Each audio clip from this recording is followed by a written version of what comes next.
Herkese merhabalar canlar. Nihayet sonunda DJI Osmo Pocket 3 için filtre videosuyla karşınızdayım. Biliyorum çok uzun zamandan beri gerçekten Instagram DM kutumu fulllediniz diyebilirim. Sürekli abi filtre, abi filtre, abi filtre diye. Yorum olarak da birçok kez yazdınız. Gerçekten elimden geldiğince acele etmeye çalıştım. Fakat bildiğiniz gibi Türkiye'de bu konuda çok fazla seçeneğimiz yok. Mecbur yurt dışından sipariş vererek getirtiyoruz. Ve bu bir hayli de bayram haftası ile birlikte sekteye uğradı aslında. Ondan sonra da lensleri aldım, denedim falan derken nihayet karşınıza video çekmek için oturdum. Çok mutluyum. İnşallah videoyu beğenirsiniz. Bu arada sosyal mesajımı da vereyim. Arkadaşlar lütfen bu tarz videoların devamı için bir beğeniniz, bir kanala aboneliğiniz benim için çok önemli. Her zaman dediğim gibi alnımızın terini şöyle bir silmek anlamına geliyor. Yaptığınız bir beğeni veya kanala abone olmanız. Bu iki dileğimi gerçekleştirirseniz beni çok mutlu edersiniz. Şimdi hemen videoya ışınlanıyoruz.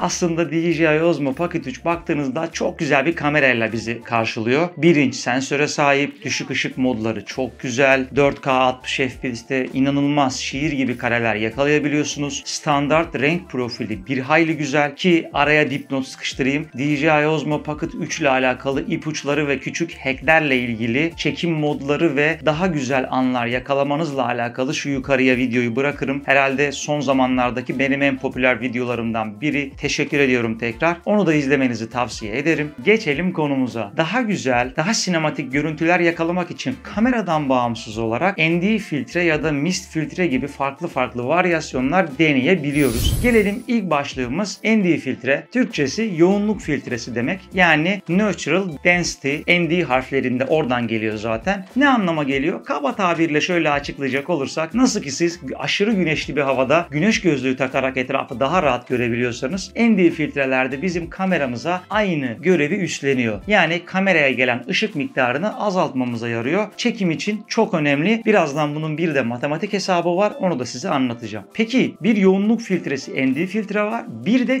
VND filtre var. VND ise Variable ND filtre, yani değişken yoğunluk filtresi demek. Peki arasındaki fark ne? Fotoğraf makinesi kullananları bir kenara bırakıyorum. Benim burada derdim DJI Osmo Pocket kullananlar için. Arkadaşlar normalde ND filtreler 2, 4, 8, 16, 32 stopluk olarak gidiyor. Yani her rakam arttığında karanlık miktarını arttırmış oluyoruz biz. Yani o ışığın kameraya gelmesini daha da zorlaştırıyoruz. Peki şimdi ben sabit ND filtre almış olsam yanımda 2 stop, 4 stop, 8 stop, 16 stop, 32 stop, belki yeri gelecek 64 stopluk ND filtreler taşımam gerekecek ve bir çekim yaptığımda tek tek bunları denemem gerekecek ki hangi güneş değerinde, yani hangi ışıkta hangi ND filtreyi kullanacağını bilmek bence birazcık uzmanlık gerektiriyor. Ben o konuda kendimi uzman görmüyorum. Peki bunları taşımaktansa, yani yanınızda 5-6 filtre taşıyıp tek tek denemek bana çok mantıklı gelmiyor. Çünkü bildiğiniz gibi Osmo Pocket kullanmak tamamen pratiklikle alakalı bir şey. Yani biz bu kamerayı cebinden çıkar, aç ve çek modunda kullanıyoruz. Ben bunun önüne tek tek filtre deneyeceksem,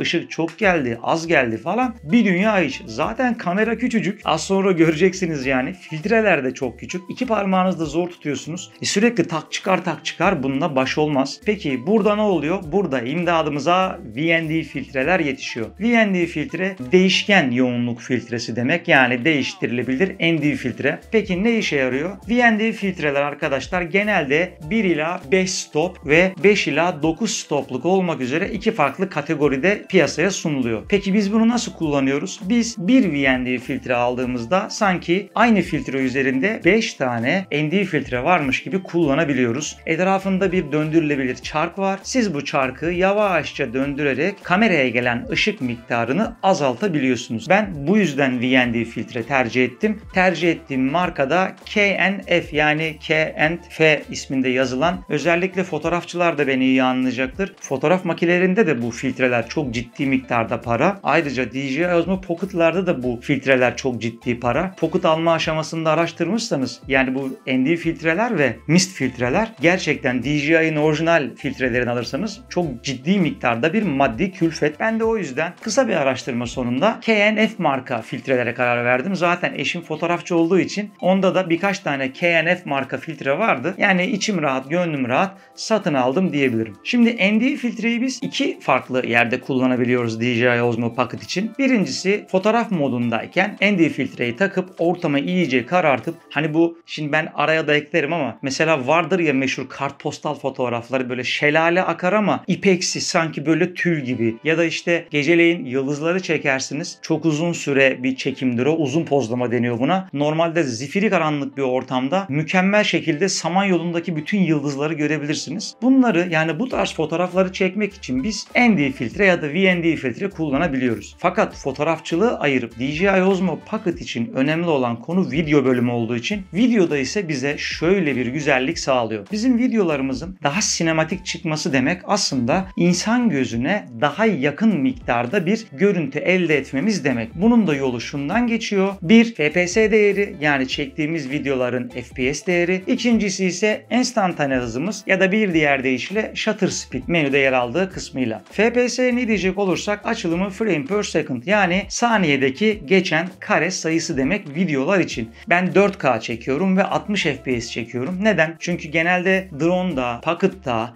çektiğiniz videolarda ne kadar ağır, ne kadar yavaş hareketler elde ederseniz görüntü o kadar daha sinematik gözüküyor göze. 60 FPS'te de Adobe Premiere üzerinde slow motion videolar yapmak daha güzel ve daha akıcı bir görüntü sağlıyor. Peki shutter speed ya da enstantane hızı ne diyecek olursak diyelim ki biz 24 FPS bir görüntü çekiyoruz. 24 FPS'te her bir saniyedeki kaydedilen görüntünün çekilme hızından bahsediyoruz. Şimdi burada shutter speed ve FPS kavramlarının aslında çok güzel bir formülizasyonu var. Genelde videografide kullanılan size ondan bahsedeceğim. Burada bahsedeceğimiz konu 180 derece enstantane açısı kuralı. Bu ne anlama geliyor? Ben az önce söylemiştim ya videolarımı 4K 60 FPS çekiyorum. 4K 60 FPS'lik bir görüntünün gerçekten gözümüzle gördüğümüz gibi hafif bulanık bir yapıda çekmemiz için enstantane hızımızın FPS hızından 2 kat daha fazla olması gerekiyor. Yani nasıl oluyor? 4K 60 FPS çekiyordum 60 çarpı 2 yani 1 bölü 120 enstantane hızında çekmem gerekir benim bu görüntüyü daha sinematik olması için. Peki bunların arasında yani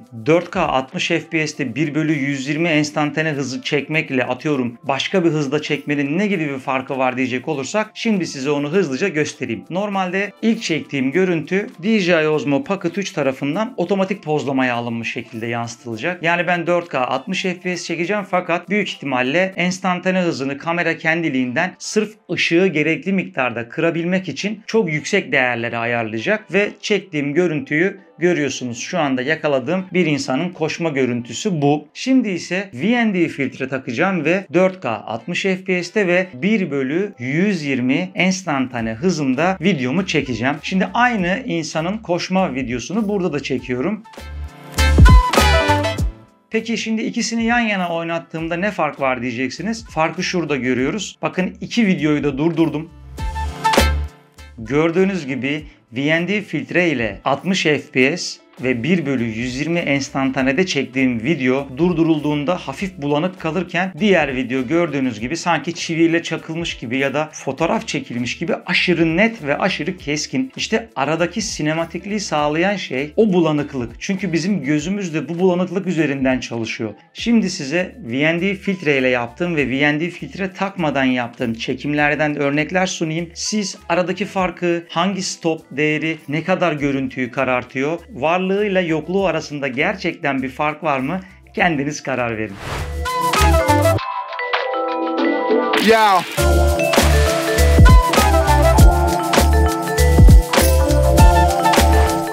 Herkese merhabalar canlar. Mist ve VND filtrelerin testlerine devam ediyorum. Şimdi özellikle VND filtrenin gün ışığındaki performansını denemek için alana çıktım. Bildiğiniz gibi videolarda daha önce de bahsettiğim bir konu vardı. FPS çarpı 2 yapıyorduk. Sinematik yani akıcı, göze daha yakın bir görüntü alabilmek için. Şu an 4K 60 FPS'te görüntü çekiyorum ve shutter'ını 1/120'ye ayarlayacağım. Yani FPS değerimin 2 katına. VND filtrede stoplar arası geçiş yaparak en uygun, en ideal ışık açısını bulabilecek miyim? Haydi testlerimize başlayalım. Bu arada teste başlamadan önce sosyal medya üzerinden bol miktarda tripodla alakalı soru geldi. Abi tripod tavsiyesi yapar mısın? Hani biraz daha uzun olsun, dış mekan çekimlerimizi kolaylaştırsın diye. Ben de yorumlarda yazmıştım ama normalde benim eşim de fotoğrafçı. Hem KNF marka bir fotoğraf makinesi için tripodumuz var. Evde hem Manfrotto marka bir tripodumuz var. Fakat ben özellikle pocket ve cep telefonu çekimlerinde yani bu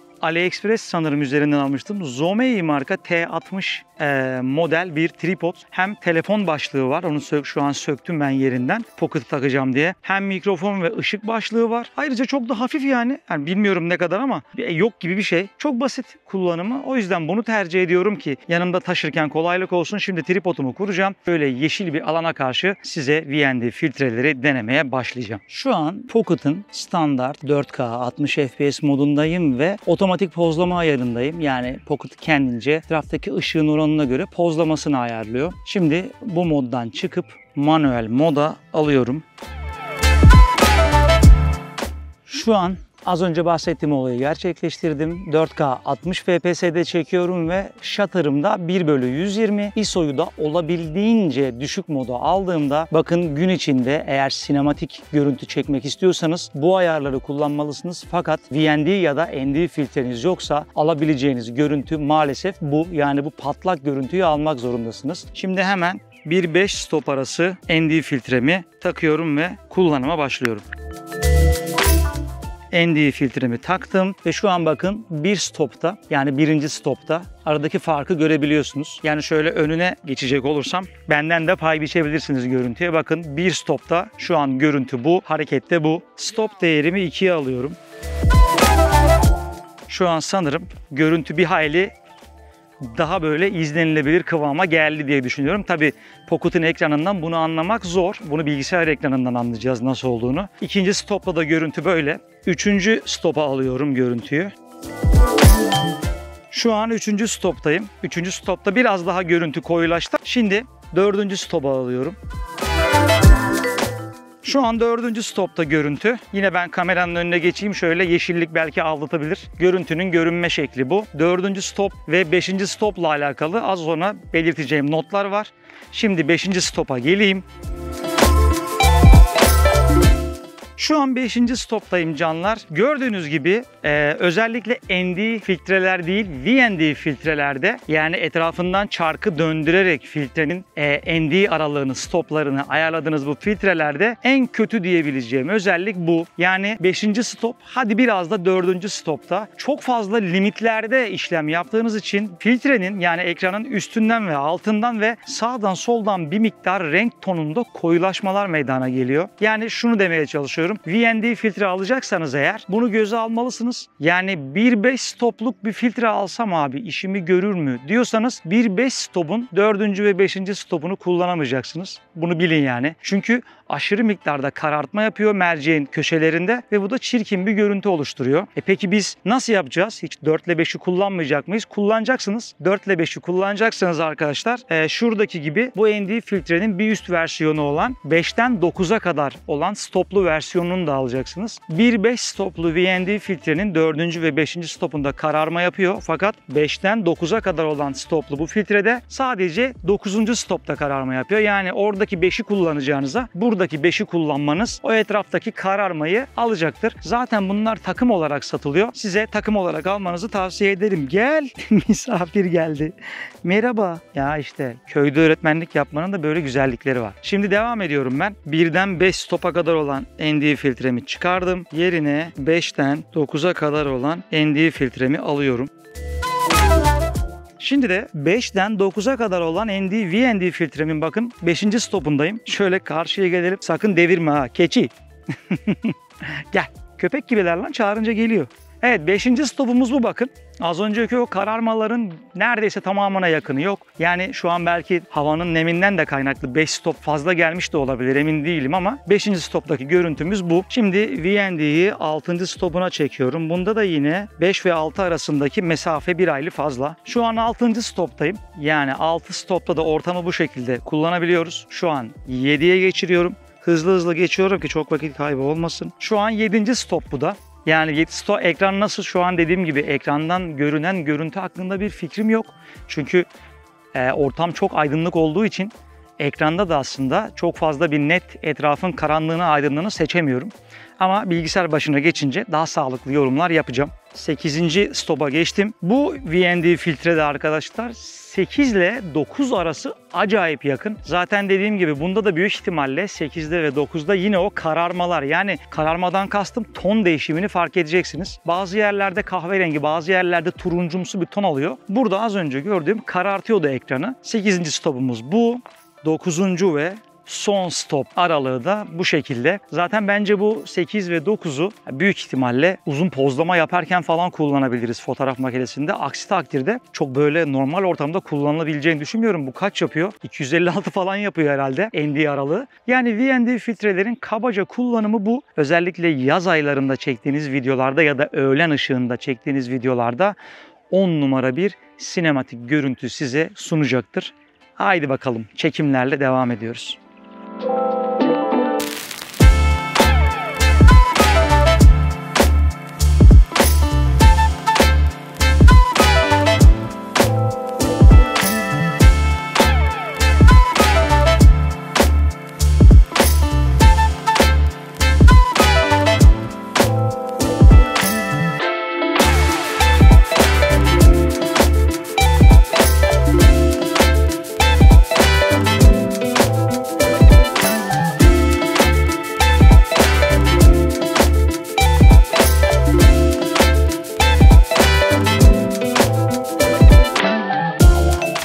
Eğer böyle lens filtre yanınızda çekiminizi güzelleştirecek aparatlar taşıyacaksanız mutlaka bir filtre veya lens temizleme bezi almanızı tavsiye ederim. Çünkü ürünler çok küçük. Yani çıkarırken böyle tırnaklarınızla çıkarıyorsunuz ama mutlaka üzerinde el izi kalıyordur. Şu an benimkinde bir parmak izi var, görüyorum. Size şu an gösterdiğim ürünü kullanarak çok temiz, çok düzenli bir yüzey ve güzel bir görüntü elde edebilirsiniz. Bu da benden size tavsiye. Hadi bakalım. Peki gelelim mist filtrelere ya da black mist filtrelere ya da sis filtresi. İnternette bol miktarda farklı adı var. Bunu aslında DJI Osmo Pocket 3'ün yurt dışı videolarını izlediğimde ben combo paketin içinden çıkıyor sandım. Çünkü DJI Osmo Pocket'ın koruma kılıfında bir Black Mist filter yuvası var ve yurt dışı videolarında da baktığım 2-3 videoda DJI Osmo Pocket 3'ü tanıtan kişilerin yanında Black Mist filtrede görünce dedim demek ki combo paketten bu da çıkıyor. Ama yanılmışız. Creator combo paketten çıkmayınca ben uzun uzadıya aslında araştırdım. Çünkü daha önce mist filtreni bilmiyordum. Kısa bir araştırmadan sonra aslında bu filtrenin, mist filtrenin ya da sis filtresinin benim anladığım kadarıyla iki büyük özelliği var. Birincisi, şu an mesela benim DJI Osmo Pocket'ta KNF'in yine mist filtresi takılı. Gördüğünüz gibi arkamdaki led ışıkları veya şu yukarıdaki led ışığı daha böyle soft, daha sisli gibi yansıtıyor. Bu ne işe yarayacak? Sadece bu kapalı mekanda mı işimize yarıyor? Hayır. Şimdi size göstereceğim videoları ben özellikle akşam ve bol ışıklı yerlerde mist filtreyle çektim. Akşam gece çekimleri yaptığınızda, düşük ışıklı modlarda çekim yaptığınızda sokak lambaları, dükkanların tabelaları, arabaların farları gibi böyle sizin videonuza artı değer katacak küçük objeleri gerçekten çok soft ve çok sinematik gösteriyor. Bu benim çok hoşuma gitti. Bir diğer özelliği ise özellikle böyle stüdyo çekimleri yaparken ya da dış mekanda vlog çekerken yüzünüzü 1-2 ton daha böyle yumuşatıyor. Yani hafif de bir makyaj yapma etkisi var diyebiliriz mist filtre için. Şimdi size mist filtre ile çekmiş olduğum birkaç gece görüntüsünü, ışıklı görüntüden kesitler sunayım. Mist filtre varken ve yokken arada nasıl farklar var? Siz kendiniz karar verin.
Evet canlar, videonun son bölümüne gelecek olursak kısaca anlattıklarımı toparlayayım. Siz tabii ki hiç kimseyi zorlamıyorum ama ND filtre tercih edebilirsiniz. 4 tane 5 tane ND filtre alabilirsiniz. Ben VND filtre tercih ettim ve niye tercih ettiğimi ve neden 2 tane aldığımı da az önce dinlediniz. Peki KNF konsept niye tercih ettim? Dediğim gibi fiyat performans ürünü, aynı zamanda fotoğrafçılıkta çok sık kullanılan filtreler. Ben de yaygınlığından ötürü bunu tercih ettim. Yoksa gerçekten piyasada Çin malı bir sürü VND ve mist filtre mevcut. Bildiğiniz gibi zaten DJI Osmo Pocket 3'ün koruma kılıfının içinde bir mist filtre yuvası var. Aldığım KNF konseptin filtresi yine oradaki yuvaya birebir uyumlu. Yani ben çekime giderken şu mantıkta çıkıyorum. Mist filtreyi o yuvaya yerleştiriyorum. VND filtrenin bir tanesi de mutlaka zaten Pocket'ın üzerinde takılı duruyor. Bir diğer kalan filtreyi de çantama atıp çıkıyorum. Bu sayede filtre değiştirme, takma, çıkarma çok kargaşam olmuyor. Ürünlerin linkini yine videonun açıklamalar kısmında arkadaşlar alışveriş listeme eklerim. Yine bu ürünlerle alakalı sormak istediğiniz sorular varsa cevaplamaktan mutluluk duyarım. Umarım video sizler için açıklayıcı olmuştur. Umarım keyif almışsınızdır. Umarım aklınızdaki soru işaretlerine cevap verebilmişimdir. Şimdilik bir sonraki videoda görüşünceye kadar kendinize çok iyi bakın canlar. Görüşmek üzere.